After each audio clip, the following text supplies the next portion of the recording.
the hardest single thing to do as a filmmaker is to choose your subject. What are you going to do? A bit like being a painter, what are you going to paint? And when you first begin, there's a million options, and because in one tends to go in circles. What am I going to make this film about? What is my story? What is my script going to be about?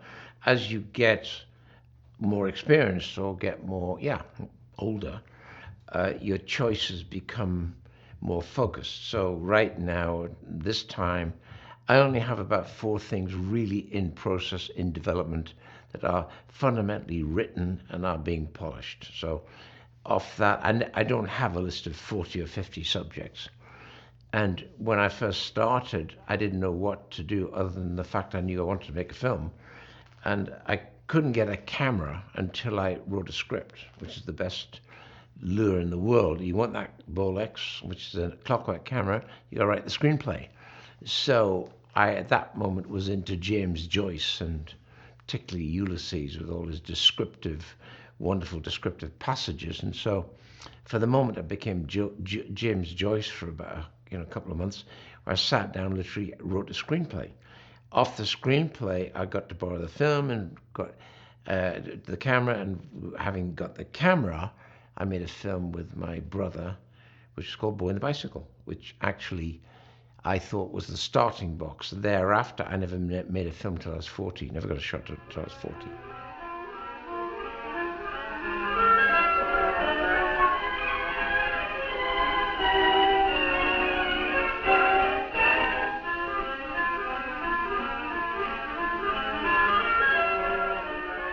In those days, I would live in the National Film Theatre because I could go there on a student's ticket. I was at the Royal College of Art, and I would go at the National Film Theatre across in the West Bank, and I would be there 5 nights a week on a student ticket. I'd have a beer and have a pack to go on, sit there and smoke. You could smoke, and particularly a genius really was Ingmar Bergman. Whether it was something as exotic as The Innocents or The Seventh Seal, but then he got into social subjects which were incredible. There's Wild Strawberries was a beautiful context. So was Summer with Monica was the first Bergman I ever saw, and I was absolutely enchanted with his view on people and lives in the spaces, the environments were always somehow beautiful.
I came in the long route, no film school. Film school to me was the first chance I got an opportunity to do a commercial.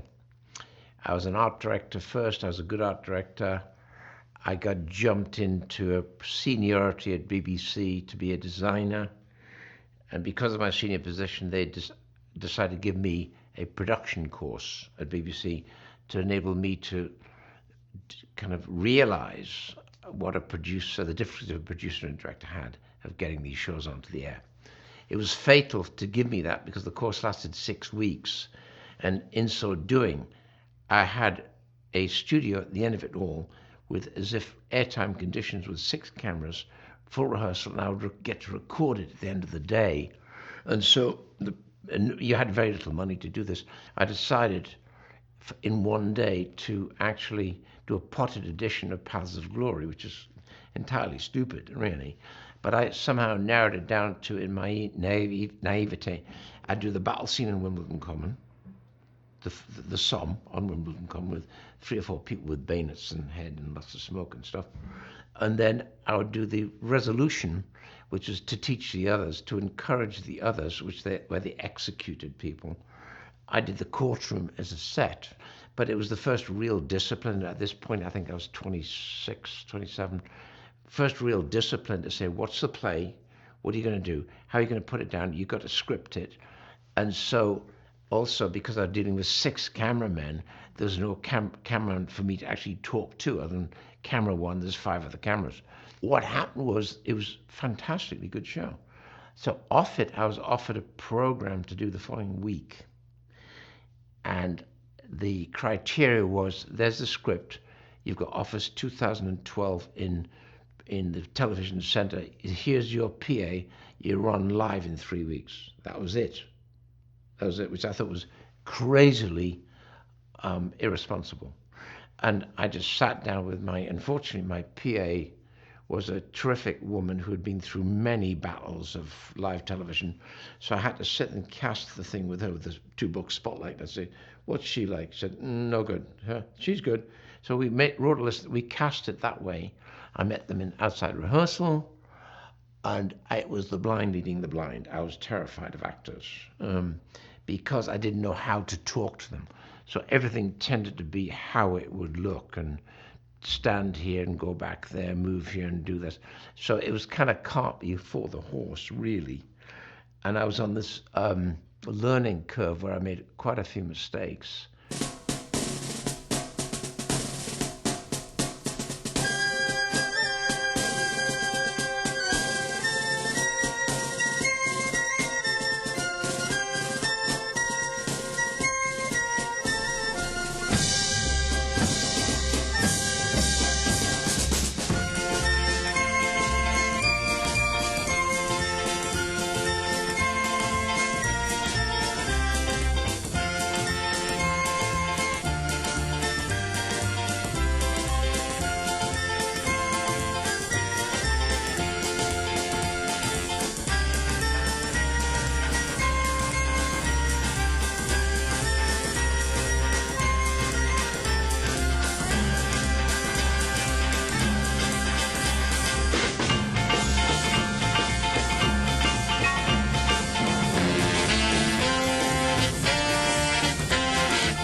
Doing television commercials helped enormously, polishing the chit-chat between me and the person in front of the lens. But because most takes are no longer than 20 seconds, 5 seconds, 3 seconds, 2 seconds, it's more about capturing a moment, or somebody looking particularly beautiful, or somebody looking particularly dramatic in a 4-second shot. It's more about the image than delivery of line.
So I would not experience real dealing with real actors till I was 40, when I got this film going called The Duellists. And in The Duellists, I suddenly was meeting the real thing with extended scenes and all that kind of thing. And remember, I'd only been doing what I call short shift, 30 seconds, 40 seconds, 60-second commercials for the past 18 years, flat out. So the stuff of making it look great was dead easy, but the tricky thing was actually dealing with the actor. In the process between the ages of 40 and forward, I gradually got better. I'm still, I'm very comfortable with actors, and what I discovered in the process, because I know more about what I'm doing than the average director, because I storyboard everything. And I do it personally. I have to. It's not stick figures. It's real close-up media.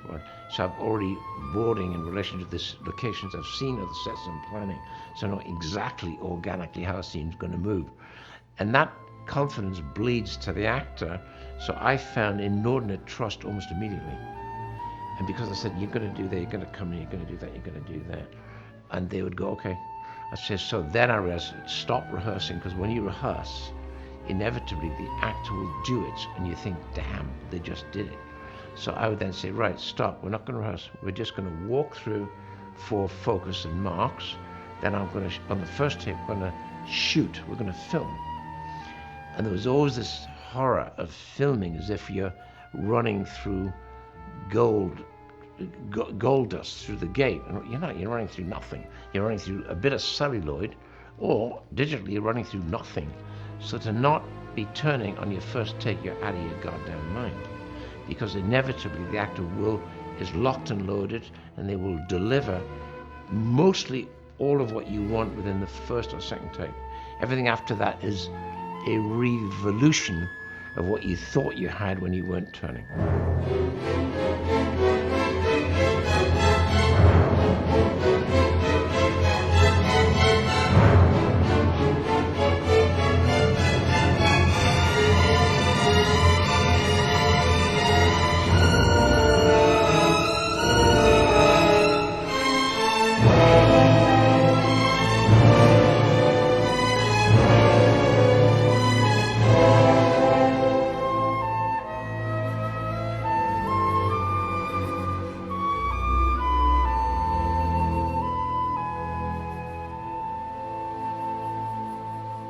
If I'd come up through proper drama school or come up through theatre as an actor, as a director, I'd have sat down there for weeks and talked about a play. I don't know what you do. I don't know what you talk about for 2.5 months before you go on the stage. Christ almighty.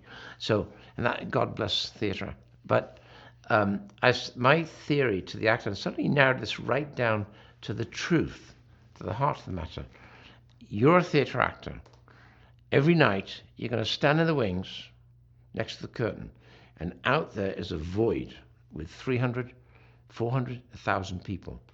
You're going to get no rehearsal. You're going to walk out there and you are on uninterrupted for the first act.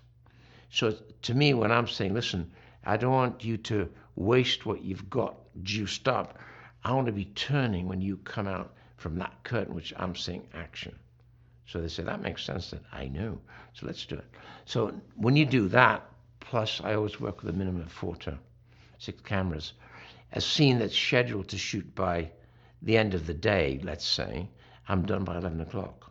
If I'm shooting you right now, and I'm the actor, and there's a camera here, I'm shooting your close-up right now, then they go, right, we got that, let's do the wide shot, or vice versa. So you've already, the guy off camera, me, I'm getting worn out listening to you do your scene. If I match it and get it, and I get close-up and wide 2-shot from here and here, I've just saved you all your effort and all your... It's like telling the joke 19,000 times. The joke doesn't get funny after 4 takes. If you're doing 30, 40, 50 takes, you don't know what you're doing.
I must have done 2,000 commercials personally.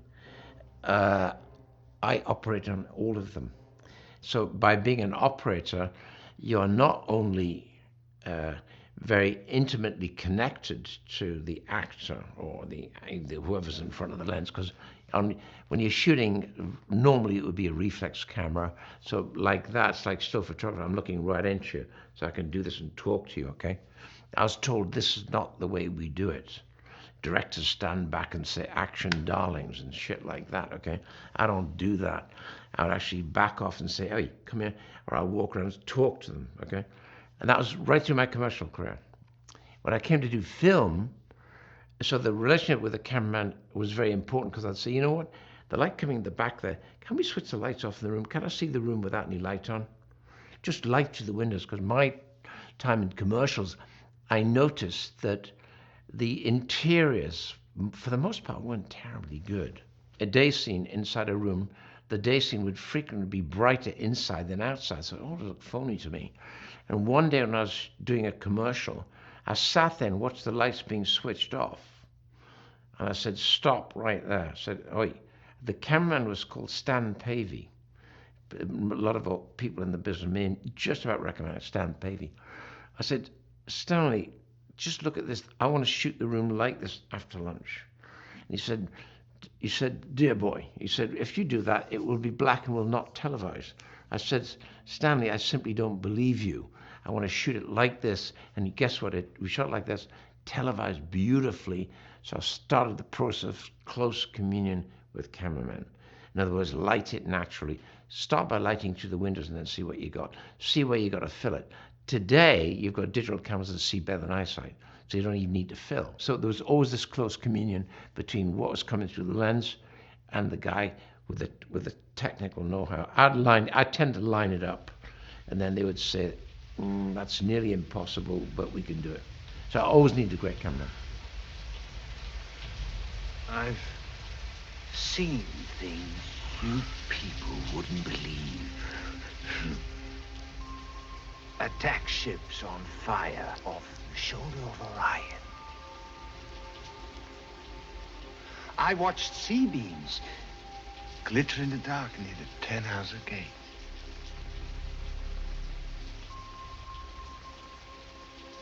All those moments will be lost in time, like tears in rain. Time to die.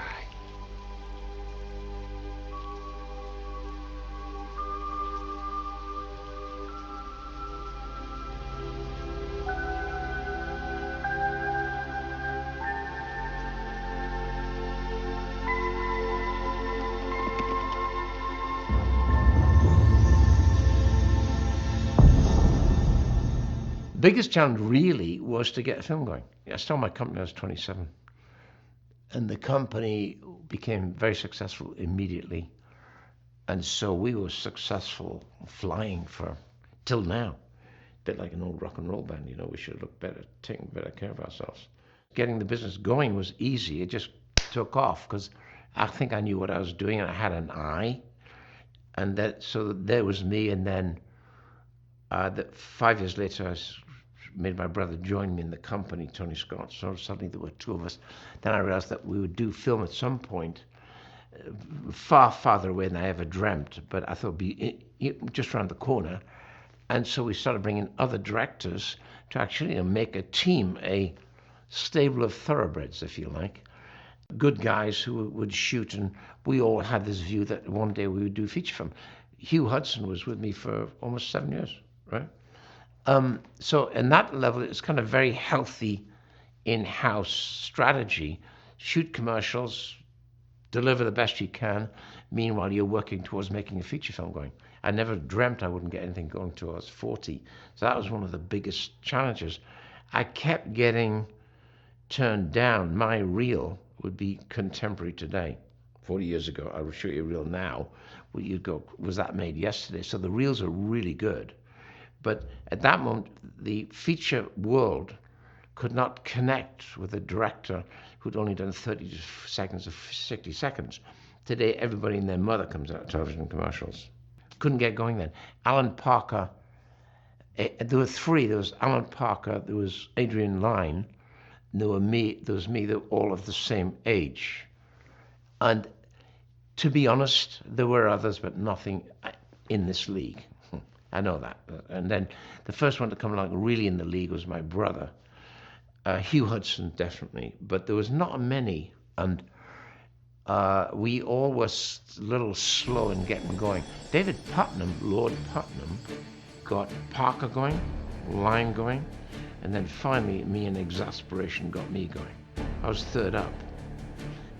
But David Putnam was the instigator of opening the door of people from commercials into feature film.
What makes a good story is a good yarn. Frequently you can get mired and get stuck in your own sludge with getting too intellectual. I think if you can tell the story, what this film is about, in more or less 30 seconds or a minute, less than a minute, then you've probably got something, because everything else after that is enlargement. This film is about boom. And it can be just a straight action adventure, but it's always better if it's character driven. So I'm nearly always looking for very strong characters. And the more I looked, because I was very visual, I was born blessed with a bit of an eye. I've got a very good eye. It was a natural thing for me, that. So my material tended to be very visual. I was always criticized for being so visual, till I realized that actually it's an advantage because we are actually dealing in pictures, dude, right? So I was always getting criticized by the critics, and I said, well, hang on, it's not a radio play, we're actually dealing in pictures. So if the picture is a narrative, that's good, right? Some of the greatest films tend to be more visual than wordy.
everything that you know now is my own personal experience. So, and I'm a different animal to, Pete, Fred, Alan, whoever.